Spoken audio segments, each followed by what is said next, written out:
എന്നെയൊക്കെ ഞാൻ വർത്തമാനം പറയുന്നതിനകത്ത് എന്തോ ഇത് സ്ലിപ്പ് വന്നു. അതെ, ഞാൻ ചോദിക്കാം, മാധ്യമ പ്രവർത്തകരിൽ സ്ലിപ്പ് വരാത്ത ഒരു ടി വി താരത്തെ പറയാമോ? എന്നിട്ട് അവർ അടുത്ത സെൻറ്റൻസ് സോറി എന്ന് പറഞ്ഞ് വേറെ തന്നെ പറയുള്ളൂ. സത്യമല്ലേ അത്? ഞാൻ ചോദിക്കാം, അത് പറയാനുള്ള റൈറ്റ് എനിക്കുമില്ലേ? എനിക്കും അതുണ്ടല്ലോ. തെറ്റ് വരാത്ത ഏതെങ്കിലും പ്രാസംഗികനുണ്ടോ?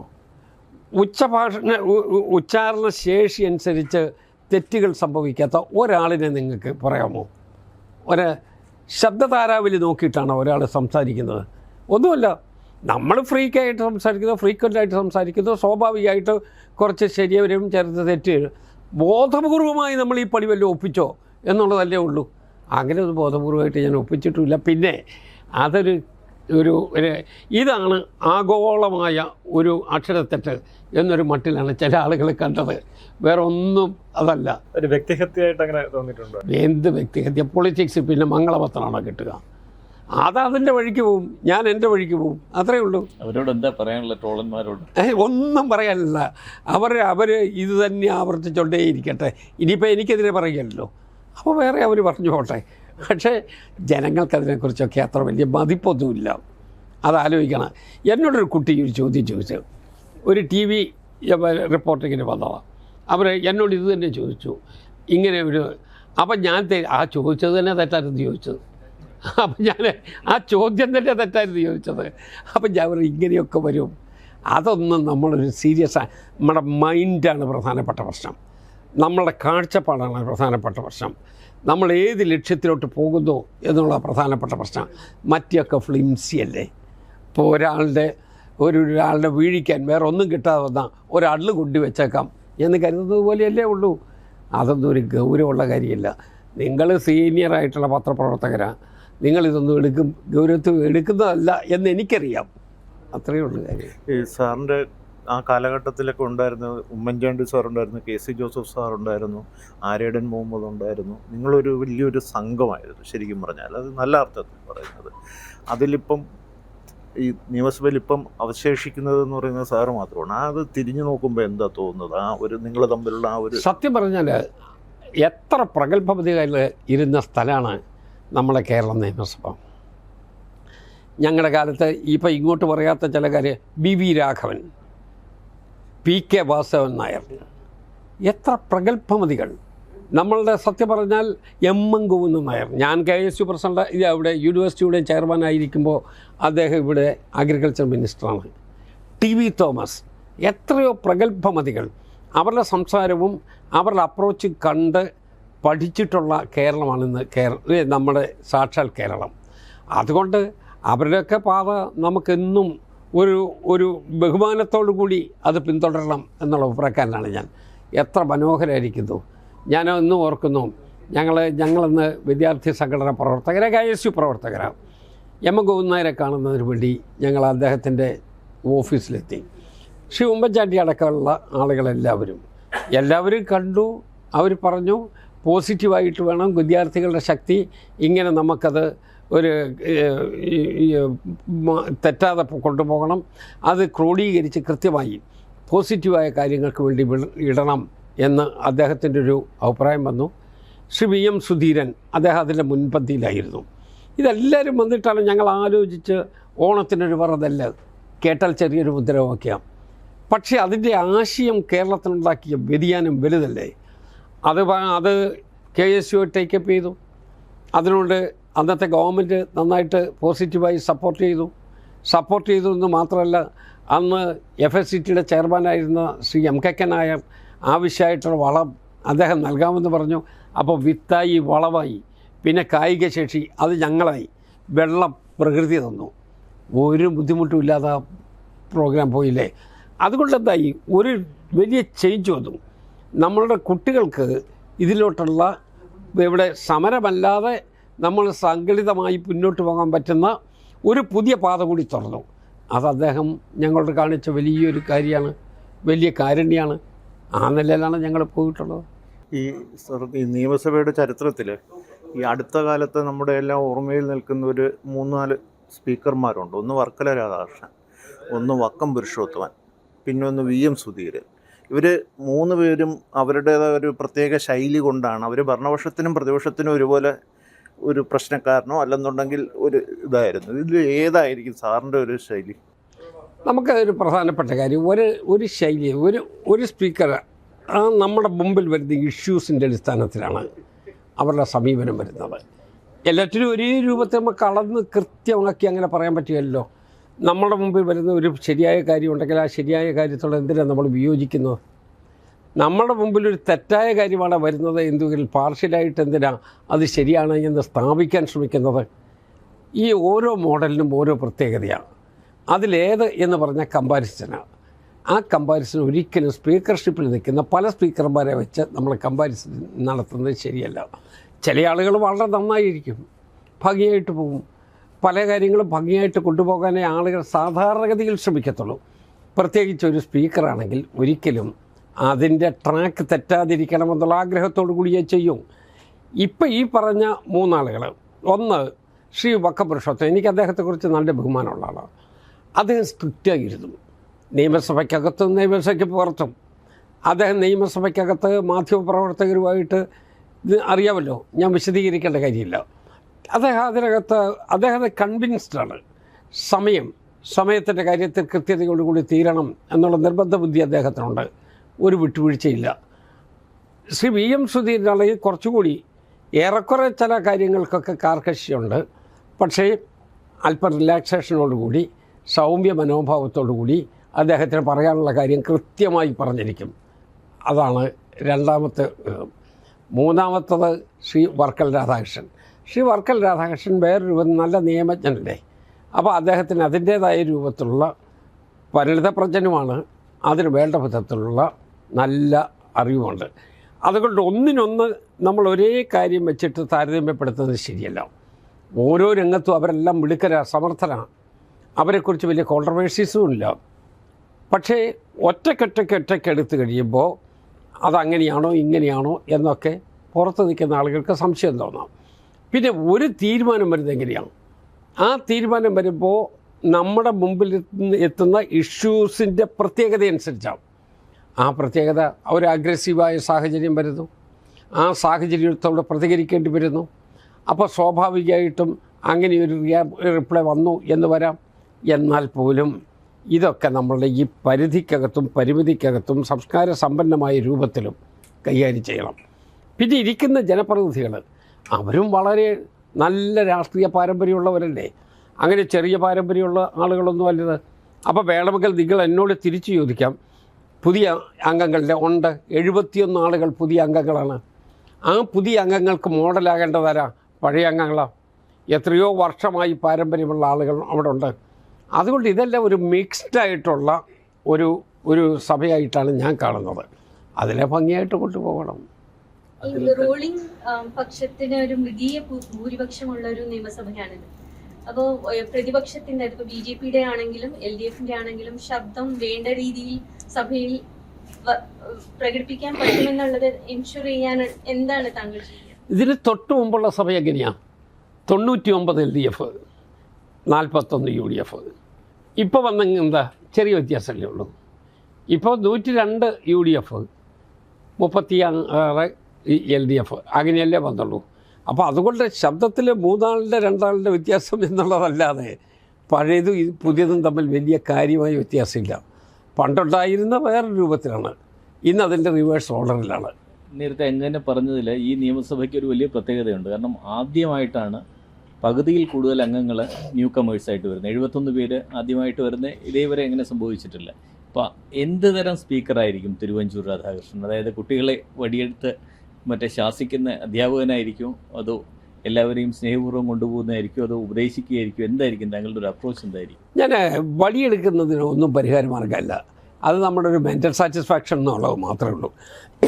അതേസമയം കണ്ടെയ്ൻ ചെയ്യണം. നമുക്ക് എല്ലാ വികാരങ്ങളും എല്ലാ ആളുകളെയും കണ്ടെയ്ൻ ചെയ്ത് കൊണ്ടുപോകണം. അതിനുള്ള പരിശ്രമം ഉണ്ടാകണം. ഇപ്പോൾ സ്കൂളുകളിൽ പോലും വടിയെടുക്കരുത് എന്നുള്ളത് നിർദ്ദേശം, അതാണിപ്പോൾ നമ്മളുടെ നാട്ടിലുള്ള പൊതു നിർദ്ദേശം. ഞാൻ ഒരു തമാശയായിട്ട് സൂചിപ്പിച്ചു എന്ന് മാത്രമേ ഉള്ളൂ. വടിയെടുക്കുന്നതല്ല. ഇവരെ നമുക്ക് കണ്ടെയ്ൻ ചെയ്യാൻ പറ്റുന്നവരെങ്കിൽ അവരെ അതിനെ പ്രാപ്തരാക്കണം. അതിനു വേണ്ടിയുള്ള നടപടികളുണ്ടാകണം. ഇപ്പം നിയമസഭാ നടപടികളിൽ ഇവരെല്ലാം സ്റ്റഡി ക്ലാസ്സിൽ വിടണമെന്ന് എനിക്ക് അഭിപ്രായമില്ല. അതിനേക്കാൾ ഇൻട്രാക്ഷൻസ് വേണം.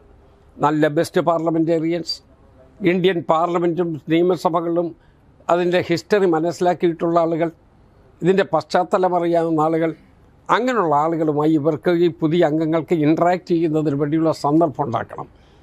2, അതോടൊപ്പം തന്നെ നമ്മളുടെ അവരെ നല്ല കാര്യങ്ങൾ ഒരു ഇൻപുട്ട് അവർക്ക് ഉണ്ടാകത്തക്ക വിധത്തിലുള്ള പരിശ്രമം ഉണ്ടാകണം.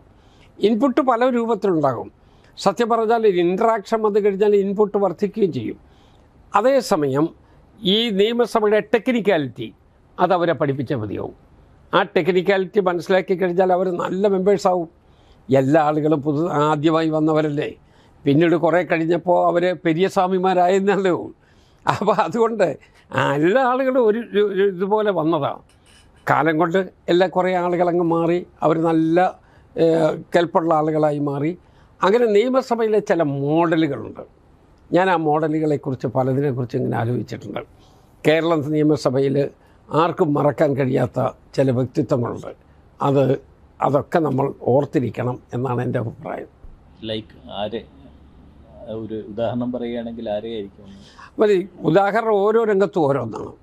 അപ്പോൾ അംഗങ്ങളുടെ നിലയിൽ ശ്രീ TM ജേക്കബ്, നിയമസഭയിൽ ഏറ്റവും കൂടുതൽ ദീർഘപ്രസംഗം നടത്തിയിട്ടുള്ള ആൾ ശ്രീ TM ജേക്കബാണ്.